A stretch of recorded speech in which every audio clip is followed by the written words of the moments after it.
Hello, everyone. I'm Mark Cicero. I'm a pediatric emergency physician and EMS physician here in New Haven, Connecticut. Looks like everyone's made the transition pretty well. And I see a few folks are still making the connection to the audio. I have some slides we're going to go through over about 15-20 minutes about improving quality and safety for pediatric dosing in the pre-hospital setting. And then we have some facilitators who will lead a discussion regarding quality and improvement and dosing safety. Bear with me one moment while I pull up those slides. It's good to see you all. Hey, Mark, thanks, Mark. I think Meredith is on. And Meredith, did you have some openers you needed to go through? I did. I was just going to actually just give a quick introduction to Dr. Cicero, but did we already do that? Oh, let me rename myself too. All right. Thanks, Meredith. And thanks for the opportunity to talk with everyone.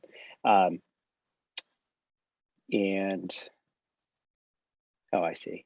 I'll just be quiet and speak when it's time. I'm sorry. You can speak now. I'm going to give everyone just a couple more minutes, make sure everyone's making the transition over all right. And I'll give you a little introduction if you'd like, and then I'm going to let you take it away. Just actually, make sure everyone's coming over okay.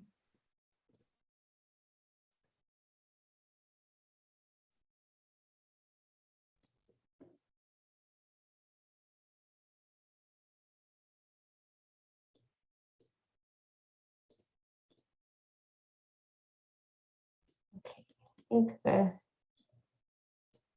slowed a little bit, so I'm going to jump right in so that we don't lose too much time. But then I will kind of get some time. So oops, let me make sure this is recording. It is. Okay, perfect. Okay, so welcome to the pre-hospital breakout session. I want to just give a quick introduction to our guest speaker for today. Dr. Mark Cicero. He's an associate professor of pediatric emergency medicine at Yale School of Medicine. He's also the director of their pediatric disaster preparedness program, and the PI for their PRIDE program, which is pediatric research and disaster education. It's really focused on the care of children in disasters and education and EMS setting in particular. He's published kind of extensively on pediatric disaster triage and pre-hospital response. He's actually put together a really fantastic game on triage meant for the EMS community called 60 Seconds to Survival. And I'll show you the link here in a little bit. He's also extensively involved in our EMSC program, both locally as sort of the co-medical director for the Connecticut EMSC Advisory Committee, as well as nationally. And so he holds a couple of, over the past years, a couple of Hearst funded targeted issues grants. He has one currently, which is focused on training and education of PECs, particularly in the pre-hospital space. And so lots of knowledge, lots of experience, really excited to have Dr. Cicero with us today. As I mentioned on the previous call, you can turn on your videos, you can use the chat, you can raise your hand, we can speak, we can really make this kind of an engaging conversation. So, and with that, I will turn it over to Dr. Cicero.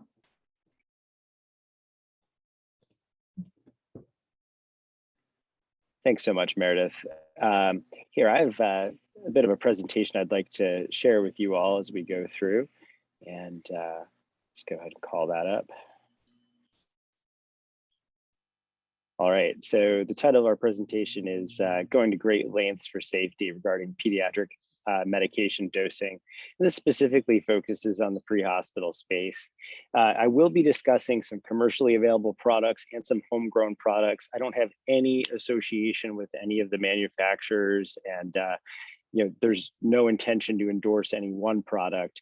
The main focus here is to have a solution or a number of solutions that improve safety for dosing for children in the pre-hospital setting. So without any further ado, let's ground this in a relatively common pediatric emergency, which is a child with a seizure. You can imagine yourself on scene with a 5-year-old who's had a seizure. His mom says that he has diabetes and he just got insulin before lunch. His D stick shows that he's hypoglycemic, his sugar's 30. You want to give some dextrose and also are considering giving some midazolam to stop the seizures. Mom volunteers that he weighs 30 pounds. How much of each of those medicines do you give if you choose to give both of them?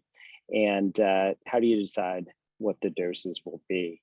And by the end of the talk, we'll have an opportunity to apply some ideas, both at the bedside or at the home of this child whom you're caring for, and also across the whole of your agency to improve pediatric dosing safety. We also want to improve pediatric EMS medication dosing safety, again, on a systemic level. So when it comes to dosing medications for children, almost all dosing considers the patient's weight. Determining the dose based on the weight in kilograms allows for standardization and for easier math. But one of the things that I'd ask you to consider as we go through this and as we think about all that we're going to go over in the next 15 to 20 minutes is, are there ways to avoid math altogether? And there are a lot of different factors that can contribute to the potential for errors and poor outcomes. And we're going to explore those. So here are some of the potential errors that can happen. We'll start here on the, what would be on the left-hand side of our screen, and think about everything from cognitive errors and procedural errors. A study done in the Midwest in Michigan showed that misapplication of a length-based tape such that the head end of the tape was placed at the patient's feet accounted for as many as 15% of errors. So that's an example of incorrect use of a tape, perhaps a Broslow tape or other length-based tape. The impaired calculation ability under stress. We know that the more factors and inputs, more things we're thinking about, the more stress. If we're trying to calm family members, trying to assess the patient and trying to make the right decisions and making decisions about when to load the patient into an ambulance, all of these things can distract us and make it really difficult to calculate and do good math under stress. It used to be a badge of courage to memorize the proper dose of every medication that a child might need. Now, we've moved away from that, and the idea is to have good access to that data when we need it. And then knowing that a number of other possibilities can occur as far as a milligram to kilogram to just plain milligram calculation error, or making a conversion from milligrams to the volume to mLs, or a volume measured for the wrong end of a pre-filled syringe, not cross-checking the calculations and so forth. So these are all examples of errors, and they fall into the buckets of cognitive errors, procedural errors, teamwork errors, not doing the cross-check, and then affective errors. Affective here meaning mood or state-dependent ability to make calculations under stress. And this is from work done by Lammers and his team. So there's a lot of potential errors that can feed into this. And next, we're going to explore just a bit more about latent errors in dose calculation. When I look at even the conversion that we see here, sitting here at home, I feel like, yeah, this math is still something I'm capable of doing years after my last formal math course. However, under stress, it can become a whole lot more difficult. And there's a number of potential latent errors that are here as far as a weight to dose error, as far as an incorrect dose based on the route, whether it's IV or IM, think about midazolam. If we have different concentrations of medication available on the formulary in the pre-hospital setting, there's another latent error.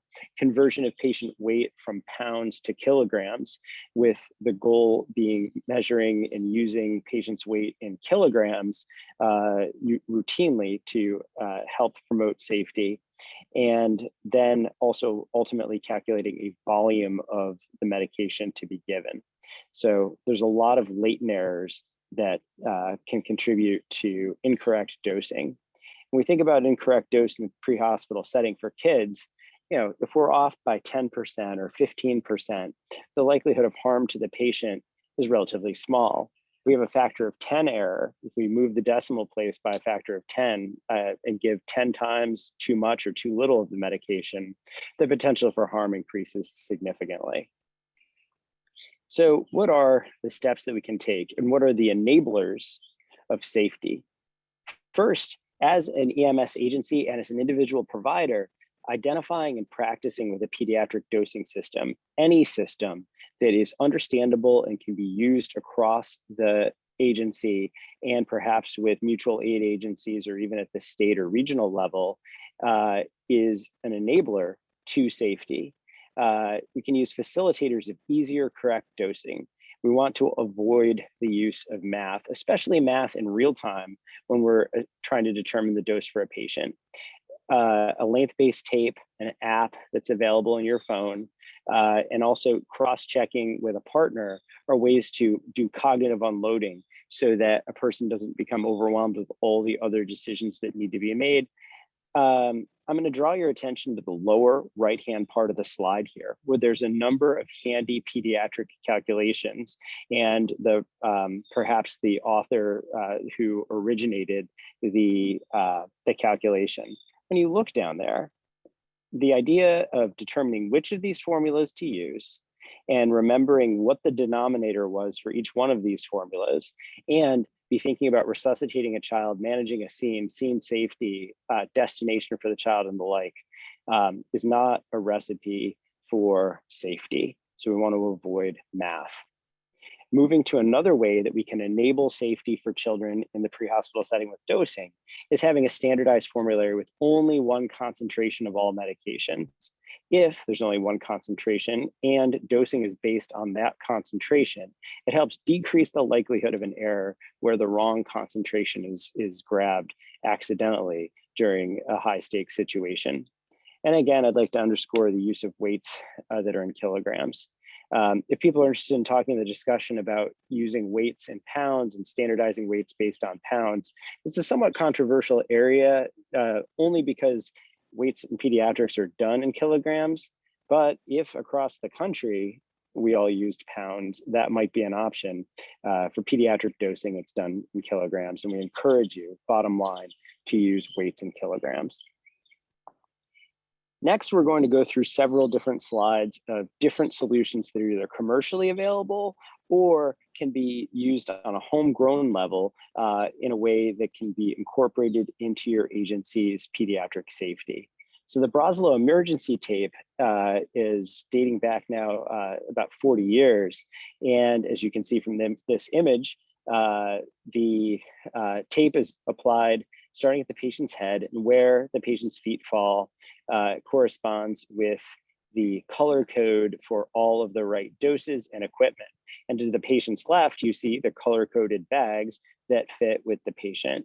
The Broslow tape that's shown in this image is quite vintage, and newer versions have more information, more doses of different medications, and also use volumetric dosing.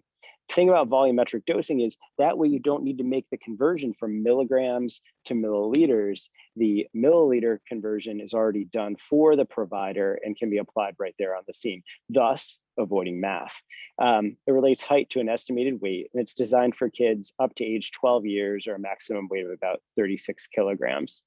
By the way, a question that sometimes gets asked by providers thinking about the practicality of this is, what about the growing number of large kids out there, kids who are obese?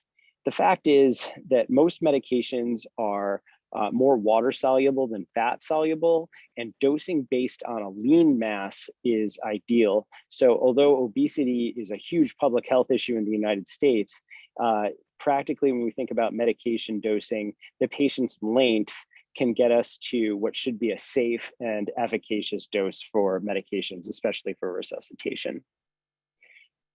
Other systems that take it to the next level regarding volumetric dosing, including the hand-heavy system, which takes a look at the patient's age as opposed to a length, although it does have a length-based component to it. Looking at the patient's age, their optimal weight based on their age, and then providing a dose. And the hand-heavy system has some real advantages in that it can be built to meet the formulary and protocol needs for an individual agency or for a state. So it's customizable in a way other systems may not be. It's also has advantages in that it has both analog, paper, laminated versions, as well as a bundle of resuscitative equipment, as well as online resources that can be accessed via a phone or other device. A newer player on the scene is the Certidose color-coded syringe system, which has advantages in that for pre-filled syringes for high stakes or resuscitation medications, it's pre-packaged, there's no math, and based on the color-coded system, the dose is drawn up according to the color of the patient based on their length. The disadvantage is expiration of medications in pre-filled syringes. For the smallest doses, for the smallest patients, it may not work. There may be a need for a different either syringe size or perhaps a different concentration, although we emphasize having one concentration of medications. And also every syringe has to be medication specific as far as where the color-coded syringe falls. Another potential disadvantage that I'll add to this discussion is when we are looking to resuscitate a patient and there's a syringe of atropine or a syringe of epinephrine, as you see on the slide, it is possible to make the error of grabbing the wrong syringe. I'd say these two syringes look more similar than they do different. So a built-in check to ensure that, that the patient's getting the proper medication would be an important safety consideration with a system like this. Beyond the proprietary systems we've discussed, there are certain apps that may have a lower cost of entry that can be quite helpful. There's an app called PDStat and other similar apps that can help with pediatric dosing, equipment size, and the like, and have the advantage of being on the phone and available at all times. A provider might not be able to find a length-based tape because it's buried in an equipment bag, but they most likely will be able to find their phone. Also, apps like this and state protocol apps that are available in a number of states that have centralized protocols have advantages of being updated periodically. And if they have their phone, if a provider has their phone, they have the equipment they need, and there's some degree of cognitive unloading. The disadvantages here is this is the opposite of analog. In other words, if there's no cell signal, or if a phone's battery runs low, or if someone has difficulty accessing the information in real time, then this resource is not likely to be available. I'm going to take a moment here and realizing that I've been going on for a bit here, just take a look up in the chat here. I see Stephanie's input regarding the system saying that they don't fit on the Broslow tape, they get adult dosing. Totally agree with that. That's a great point. This is designed for people up to 36 kilos or age 12. But if you have an unconscious patient with no parents around and you don't know how old the patient is, what matters most is, are they still on the tape or do they appear to be adult sized? If the patient appears to be adult sized, you can confidently use adult medication dosing. Some other questions about obesity. If you have a child who's 12 and weighs 175 kilos and is 5'5", absolutely. Amy makes the point by her Galaxy phone that that patient would get an adult dose. And I would agree with what Christopher said in that. And thank you for your support, Christopher, for the idea of the standard concentrations. And then there's another number of great points, including Jason's point regarding the newer 2019 Broslow having volumetric doses too, which helps unload as far as decision making. I'm going to move forward with just a few more slides, and then we can open this up to a more lively discussion than me reading your comments back to you. But thank you for those comments, and let's make sure we pay attention to those in our discussion too. So if we think about putting a system like this in place, how do we measure the impact? We want to collect data. I'm going to go so far as to say about every pediatric dose given by an agency, especially if you're a municipal agency or a smaller agency that has a relatively small number of pediatric patients per year. If there's a possibility of doing quality assurance on every dose that's given, as far as its route, whether it was appropriate for the situation, the indicated dose, and then also looking at success being measured as improvement in accuracy, route, and timeliness. Perhaps you collect data before, during, and after the implementation to see whether it's a good fit.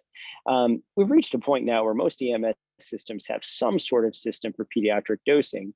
And if you're considering either upgrading, changing, or if there's been some state level protocol changes, you can implement these same data gathering steps. You can also share your successes and gaps with your providers. You can report aggregate data across all pediatric dosing, do quality improvement with across a population of diagnoses or of patient age groups, and then do case review when there were unexpected outcomes with individual providers or as an agency. If we think about the enablers again, success comes from buy-in from leaders at the EMS level, but the leaders are necessary but not sufficient. We need provider buy-in as well, and we need feedback from the providers. What looks on paper to be a great system out in the field may have some gaps that were unanticipated, and getting feedback from the providers as well as giving providers adequate education about the use of the system. I'd like to think that an ideal system not only would decrease errors, decrease risk, and help enable proper dosing, but not take too long to learn. I usually think about if something needs an 8-hour on-ramp, that maybe it wasn't designed with user friendliness in mind, and that as time goes by, it may be difficult to recall how to use it. Then partnering with families of children who need EMS frequently.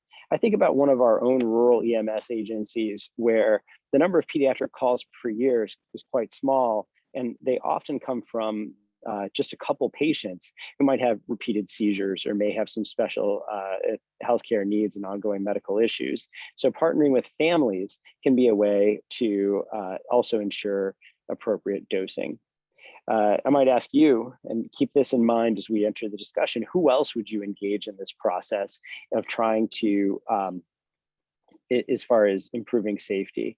I see Stephanie's comment regarding rapid cycle deliberate practice model to maximize face-to-face pediatric courses.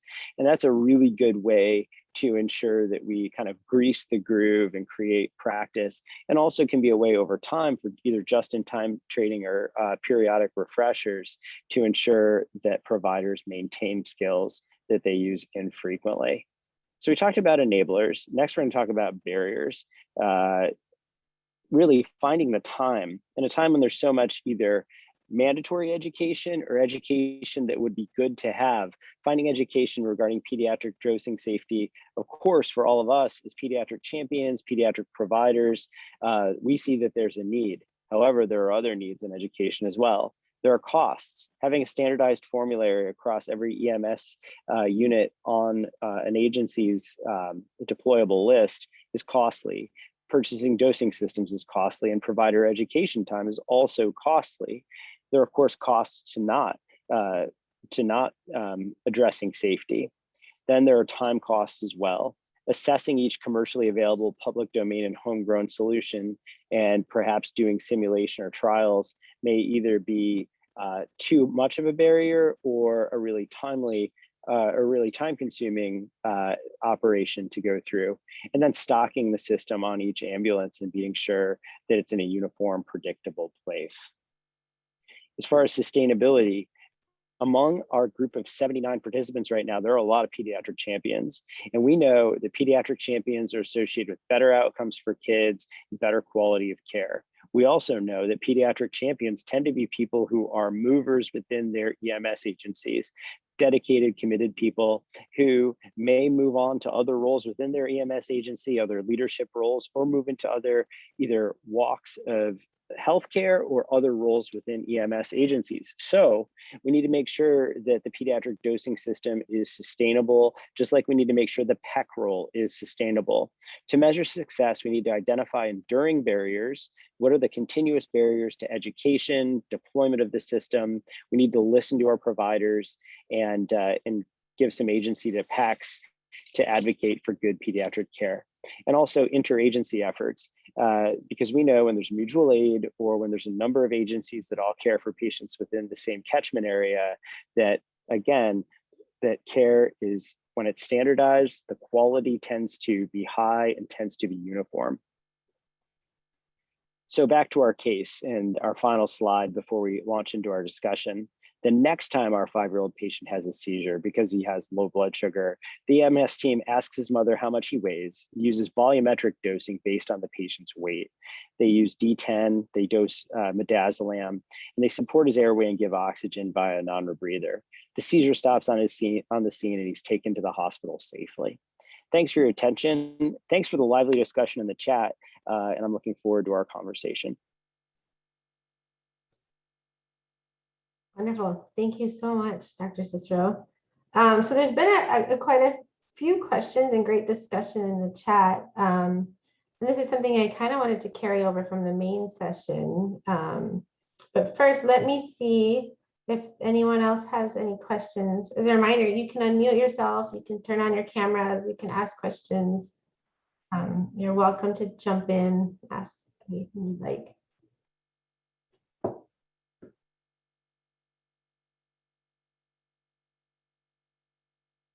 Okay, so, I'm curious, both you, Dr. Cicero, and Louis, if you would like to talk a little bit more about the nuances between the hand-heavy system and the Braslo tape and some of these other, quick references for getting weights in the field and really kind of the different nuances. And there was Kevin had a particular question in the Q&A in the main session on really, is this feasible with, say, a 2-person ambulance team, and kind of what your recommendations would be there?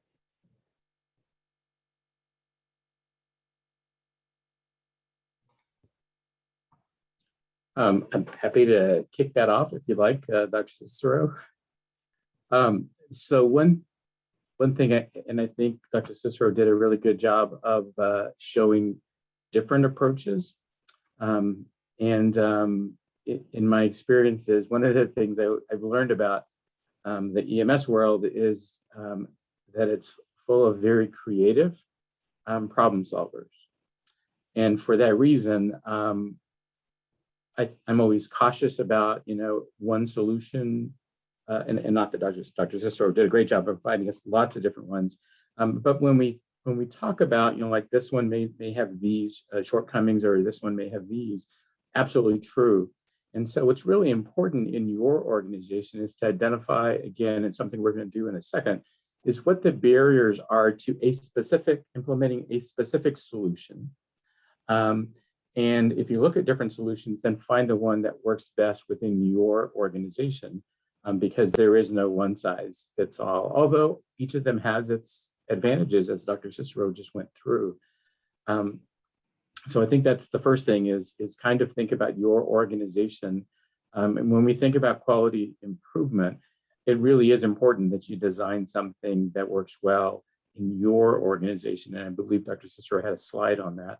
That was talking about, how your providers, your specific EMS providers, what their thoughts are on what would work best. Because you could have the best solution, but if it doesn't get implemented by the people who are doing the work, it didn't change anything. The other thing that I'd like to kind of talk about is, like, even there was a question in the other session about hand-heavy, and it's a very interesting system. In that, as Dr. Cicero did a really good job with one of his slides of showing, the different components. And so it's not although you could implement all, I've seen systems who implemented portions and still worked. And so maybe you don't have an electronic PCR. So maybe, as Dr. Cicero mentioned, I think he referred to it as an analog, but maybe a paper version that does the same thing. The key really to me is think about reliability and accuracy. And if you aren't quite sure the differences, I would look that up, but you can be very reliable with a process, but totally inaccurate. So find something that gives you kind of both, and the reliability means buy-in from the staff. Otherwise, it won't fly. And many of these systems are still accurate. It's just getting that reliability part that's important. So maybe hand-heavy works for you. Maybe Certidose works. Maybe you have a system you've created that works better. But always think about, is it really reliably implemented in our system, your system? Meaning, is it really giving you the results that you want, or actually the results the patient needs? So those are some thoughts, but hand heavy is a little bit more complex, just because it has different aspects to it. Dr. Cicero, did you have anything else you wanted to talk about? Louis, I thought that was a really good overview and complimentary what some of the material we went over. But yeah, I'd emphasize what you emphasize, which is there really isn't a one size fits all solution. I think that considering the frequency of pediatric dosing for an agency, what's practical as far as what can be stocked on the ambulance, how many ambulances are within the agency, and what sorts of preferences providers have too, can't be overemphasized. It's also possible, although costly, to switch from one system to another when there's a clear advantage that is specific to an agency, when a new product or new system fits the needs. So, again, I'm reluctant to make any recommendations regarding a specific system, but really looking at where there's been an opportunity for improvement and how a system might help an agency meet its goals.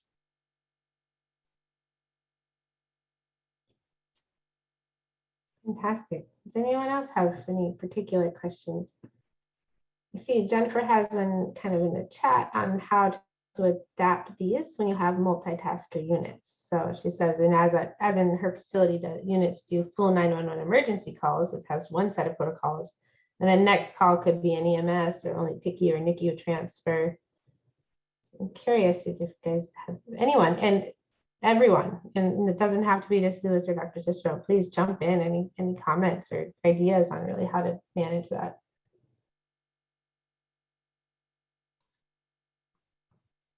I'll quickly chime in. I think you asked a great question, Jennifer, and there are many other questions that I think could be asked that are very similar.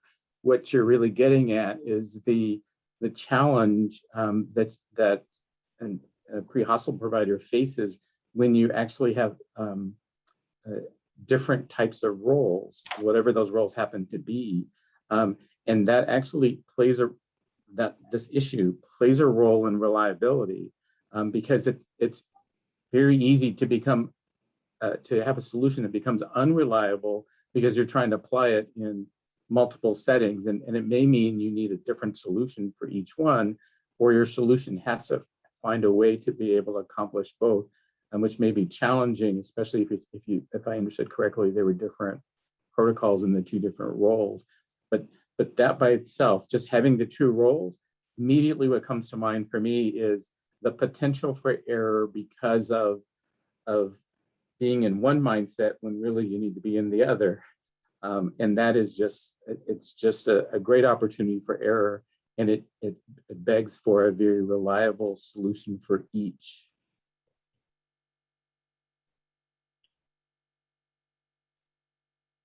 If it hasn't been said enough, I think that choosing a system is crucial, and making decisions as far as what fits the need for an agency. It's important, but it's not sufficient. There's a need to practice with it, and since pediatric ALS cases that require interventions in most systems are pretty uncommon, some great ways to go about bridging the gap and helping providers feel comfortable include simulations, tabletop exercises, video games, or even, if you were to incorporate one pediatric case, like that seizure case we just did, that didn't take very much time at all, and have that be either part of a morning briefing, part of a safety huddle for each shift at the beginning of the shift. These can be ways to keep these systems top of mind and keep things fresh.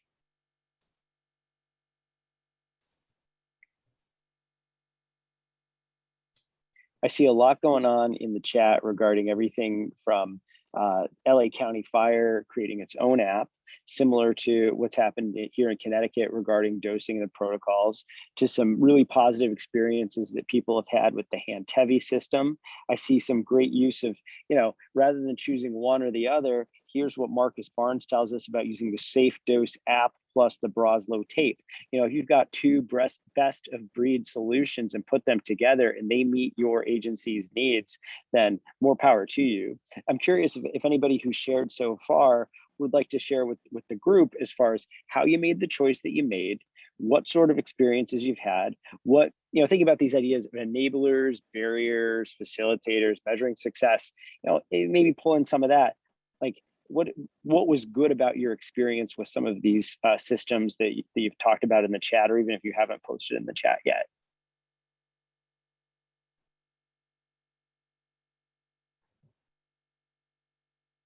I like that, Ryan. $5 calculator in the bag. Perfect. Nice solution. So I'll talk a little bit about the Excel sheets that we made. So kind of took some of the information from the Safe Dose app and the milligrams per kg in pediatric patients. And of course, at the fire department, you have resources. So I have an Excel wizard. So he put all that in an Excel form for all of our pediatric dosages. So printed those out in a color-coded Excel sheets, laminated them, and gave them to all of our paramedic, ACLS and PALS providers to use on those calls.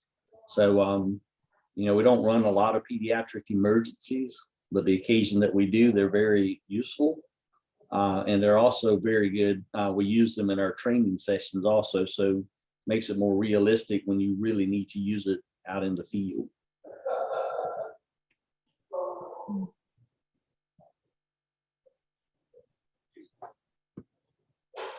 I like how you tapped into a local resource there too, and that you had somebody who's really good with Excel and built up something based on the needs of your agency and your local protocols.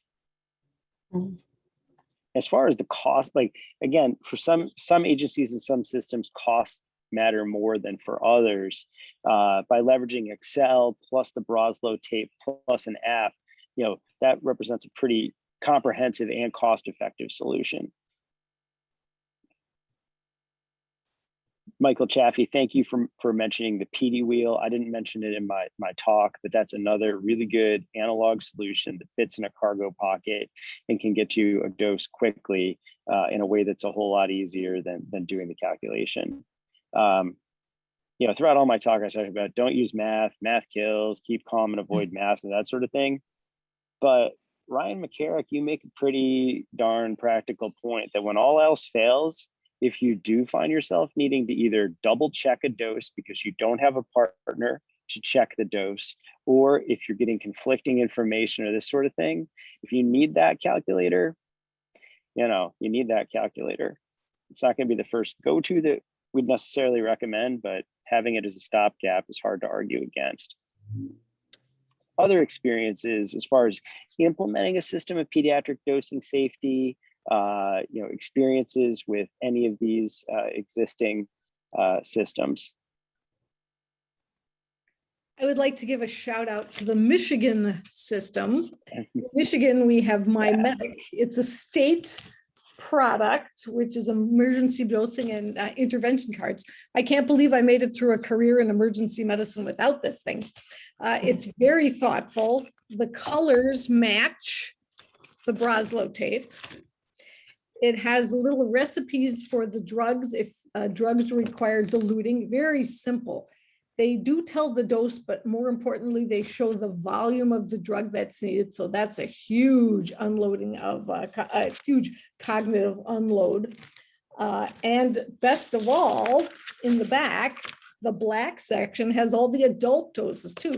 So although this was designed for pediatric dosing, we teach our students to use it for everybody. And I'm curious to know what your Connecticut product is. Is it something like this? I'd say, although our product's not bad, from speaking with Michigan's own John Hoyle about dosing safety and this proprietary my medic, I don't think our system holds a candle. What ours looks like is it's an app that has all of the protocols and searchable, and then it'll take a medic to the protocol and provide, the dose in milligrams per kilo, but not in volumetric dosing. And, as I was getting ready for this talk, I felt a bit emperor has no clothes, and that my own state, hasn't made that emphasis on volumetric dosing. Now the MyMedic system is great in that it's comprehensive. I didn't realize that it also included adult dosing, but why not? And is worth a look. I also noticed that you mentioned that the colors correspond to the Broslow system. For everybody's, in a time when we're really worried about copyright infringement, this sort of thing, the copyright on the color codes for the Broslow system has expired. It may be that was, I'm not sure what the details were, whether that was a stroke of altruism or something else, but the fact is, if you're looking to create your own system and want to draw from the Broslow system, have no worries about using the same color-coded Broslow colors and system. Awesome. Okay, so with that, we have about 15 minutes left, and we wanted to kind of walk you guys through a little exercise, a group exercise together on really how you go about this. So let me switch back to my slides here. I guess before I jump into the exercise, just kind of a quick reminder that, we've spent a lot of time today on weights and dosing, and that is fundamental to pediatric patient safety. But there is also an element here of family-centered care that we want to, in this focus area, keep in mind. So just a quick reminder of the process flow map to really think about this in a broader sense. But I want to transition over to our fishbone diagram. And this is a tool that we use to really help think about, if you're going to implement a change like this, how you would really go about that. And so I'm actually going to hand it to Lewis, and he can walk you through kind of what is a fishbone diagram and how you really walk through it. And then we're going to do one as a group in regards to obtaining weights in kilograms. Thanks, Meredith. So I won't get too technical in the background of this. So let's talk just the simplistic part here. A fishbone diagram really can help us in a couple different ways. The way we've set up this example, it's looking at the barriers, the things that keep us from obtaining our objective, which is, in this case, the head of this fish is, our objective is to obtain the weight in kilograms. We could have made a more lengthy description of that, because the more accurate way is to say, obtaining an accurate and reliable weight in kilograms. And again, you'll hear me say that a lot, and I'll briefly tell you where that comes from. The reason I say that is I spent the last 13 years in an EMS system where I was in charge of patient safety and quality, and reviewed hundreds of medication dosing errors, both in adults and children. And we didn't punish people for those, but we looked for ways like these, and that's how I learned about some of these barriers that exist. And so I want us to talk about those and see from your organization, what are the barriers? And so we kind of broke this out into 6 areas. There are barriers that exist in terms of communications that interfere with our ability to get a reliable and accurate weight in kilograms. There are policies and procedures that sometimes get in the way. Either they exist or they don't exist. Management and supervision, equipment or technology, which we spent a lot of time talking about. Some of the ways to overcome barriers is through some of the equipment and technology you guys were just talking about. The human factors, which really relate to that equipment and technology, and we could talk a lot about that. And then there's the training aspect. So I'd like to ask you guys, and if you don't come up with something, then I'll give you some hints of what we're looking for these things. But what are some of the barriers you've encountered in any of these 6 areas that keep you or your organization from being accurate and reliable, your providers being accurate and reliable in obtaining weights in kilograms for children? Anybody have any thoughts, barriers in your organization? Lack of practice. Okay, so yeah, so there's a training thing. Now, Jonathan, I think that's great. And I'm going to ask if you could expand on something in the practice. I'm assuming you mean like practice using that particular method. Is that accurate to understand correctly? Okay, there's a lot of good things here. So practice is good there, and that's the fear of being wrong, which really is a little bit of a training issue, because as someone mentioned earlier, and I liked it, was training helps to build confidence. Language barriers, there's a communication issue, absolutely accurate, Albert. Just low number of detail, so just low number of detail of involving peds. So one of the things in training, I'm gonna build on what I think Jonathan said about lack of practice. You pick in your head which of the solutions you guys mentioned. I heard the Michigan one, My Medic. I heard Certidose, Cantevi, all kinds of things. Think about one of those, and what would be a barrier, another barrier that maybe you have one of those. You have one and it's awesome. How does training, what barriers could there be in training, even if you have the best solution?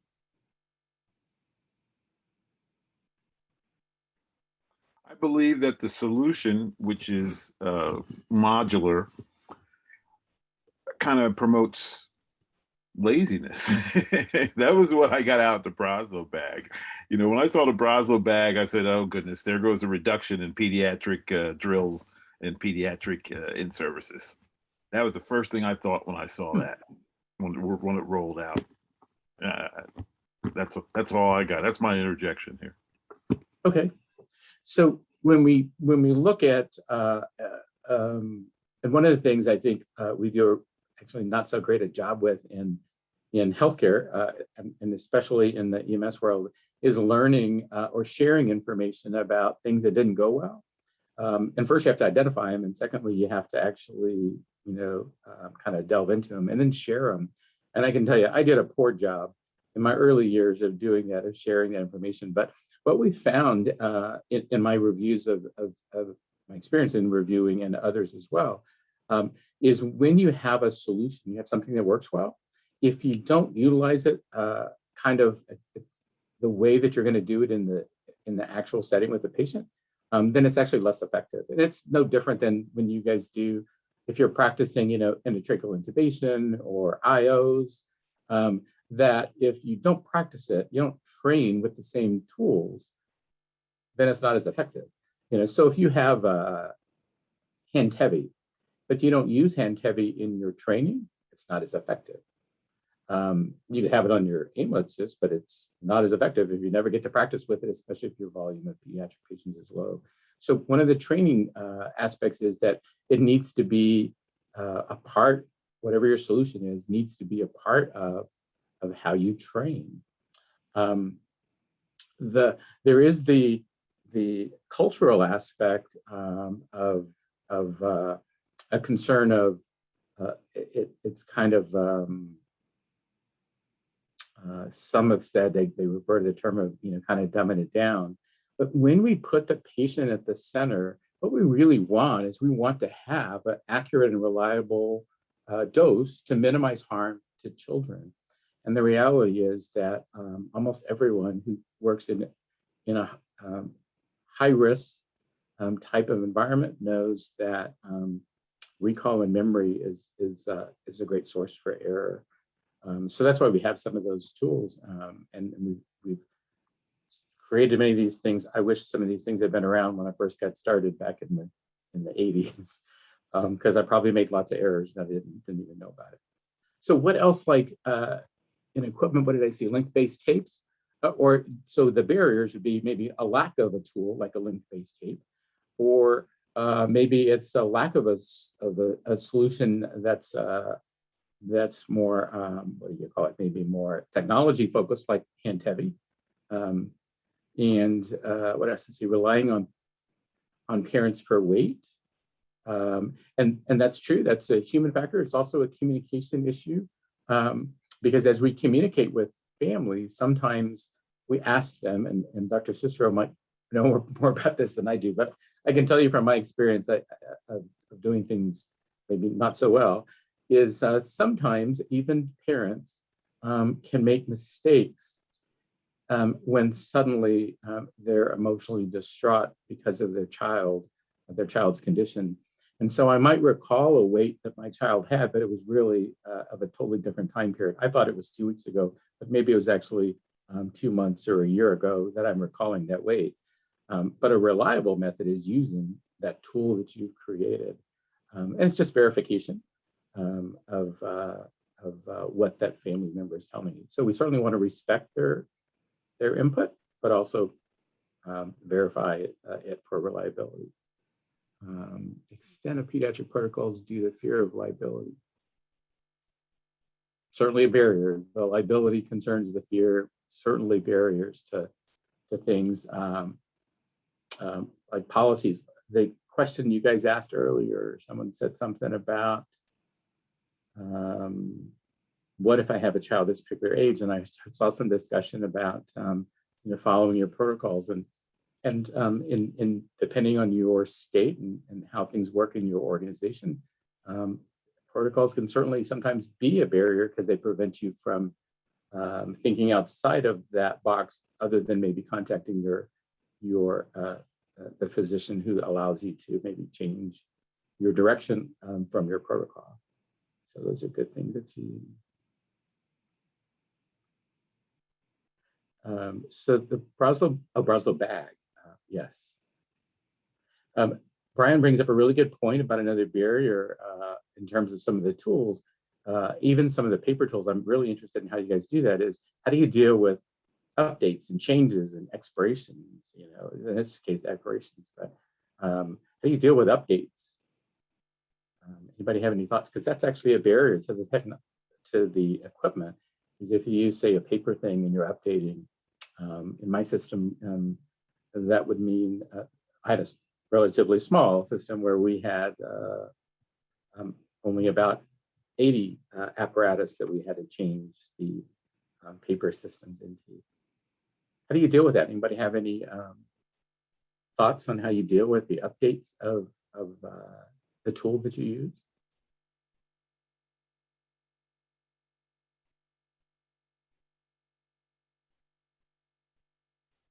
All right, it's a quiet group here. If we think about management, some of you guys mentioned some management things already, which was the, I forget what someone called it, kind of budget light, but it's the budget issues, and really those are really about culture. Most of those things that have to do with management are really about culture. So as champions, if we don't address the culture part, then some of these barriers still exist. So it's a good point about, Ryan, you're right about making sure your equipment stays up to date, including that link-based tape. Quartermaster is a solution to having one to be able to help keep things updated. Good. Anyone think of any other barriers that get in the way of being able to be accurate and reliable with our obtaining a weight in kilograms? A bounty on expired versions. Okay. So maybe let's, in the last 3 minutes or so, we could talk about the process here, right? So when you think about implementing this at your agency and you go through and you identify these barriers, you do your fishbone diagram, kind of what's your next step, right? So where do you go from here? Because this looks maybe overwhelming to me, like, oh man, well, there's a lot of barriers. Maybe we don't want to go down this road. So it's a good question. And if we go through a quality improvement kind of process, what we're trying to do is improve obtaining weight in kilograms. But you may want to take, kind of create your aims, your purpose, your objectives with targeting some things that maybe you can tackle relatively easy. I should say relatively easy, but maybe some are more difficult than others. For example, if it's we don't have electronic PCRs, but we want to use hand tevi. So first, let's buy all the equipment and software subscription licenses you need for ePCR, and we're going to add hand tevi. That's probably a challenging one to start with. So find the ones that you can make some small gains with. I'm a fan of culture because that's an ongoing effort. It never really ends. And find the ones that you feel you can make some progress with in your organization, and make some of those little gains, and then keep kind of chipping away at some of the others, so that you continue to make gains in improving your ability to reach this aim of obtaining weight in kilograms. But it is a ongoing process. If we're looking at checking the box by saying we're going to fix all this in one fell swoop, that's not realistic. So we have to maybe find places to start and get little gains. Perfect, thank you. And yeah, Ryan added to the chat as well, break down each bone and work on it. So I think that's great. And it's something to reiterate is take a small piece and say it one more time, take a small piece and start there, just start small and work up to it. So let me jump down. If you have any other questions, comments, throw them in the chat. A couple reminders of our upcoming sessions. The recordings are here. You can follow that QR code, join our Facebook group here on this QR code. I skipped this slide, but there's some great resources tied to Dr. Cicero. You can learn about his TI grant, his disaster triage game, the 60 Seconds to Survival. He also did a fantastic EMS podcast on EMS Today, on EMS Handoff. So check these all out. There's lots of great resources out there. And of course, email us with any questions. And so I want to thank you all for your time today, for joining us, joining the conversation. Thank you, Dr. Cicero, for an excellent presentation. We will get your slides out to everyone so they can look through them. And with that, I just want to say thank you. I don't know if anyone has anything to add. Thank you all. Thank you. Thanks, everyone.